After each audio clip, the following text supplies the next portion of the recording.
Bonjour à tous. Alors, pour le changement d'un joint de carter d'huile sur une Peugeot 106 de 96, 1 litre, 55 chevaux, voilà, il a été collé en fait de compte, ce qui n'est pas bien en soi. On utilise un joint, pas de la colle. Du coup, bah, ça avait tenu quelques temps, mais voilà, ça pissait quand même. Donc moi ce que je vous conseille, c'est donc vous repérez bien toutes les vis que vous enlevez, parce qu'il y a des courtes et des plus longues, donc vous faites bien un repérage par photo des vis que vous enlevez. Et ensuite, pour le décoller, vous utilisez de l'acétone. Enfin, vous le retirez s'il se retire, et s'il reste un peu collé, vous utilisez un petit peu d'acétone que vous trempez. Et puis ensuite, avec une lame de cutter, vous faites passer la lame entre le carter et la culasse, là, enfin et le bloc, pardon, le bloc moteur, et puis ça va se décoller.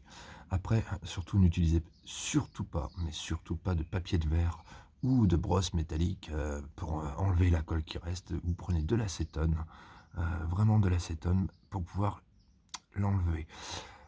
Petite indication, vous n'avez pas le choix pour sortir le carter de déconnecter donc l'échappement et ainsi le collecteur d'échappement que j'ai positionné là au-dessus, que j'ai attaché avec un riselant. Pourquoi? Parce qu'il y a la sonde lambda qui est juste posée sur le collecteur là, et que vous voyez là.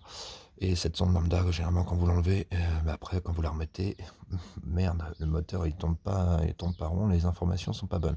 Alors moi je ne l'enlève pas, et je la laisse dessus, comme ça le collecteur, hop, on le repositionnera sans problème derrière.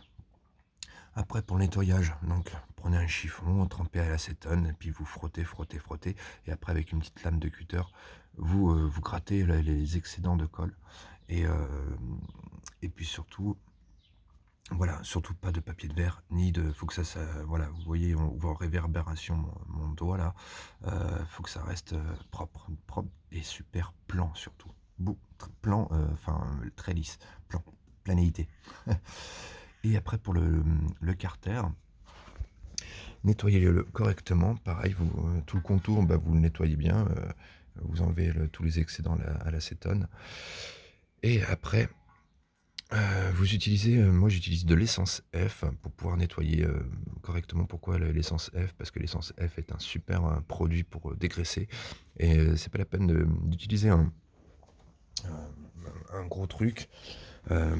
Vous utilisez un pinceau puis un petit verre. Vous mettez un tout petit peu parce que l'essence F est un produit bah, comme l'essence de voiture qui est hyper volatile, donc qui s'évapore à l'air.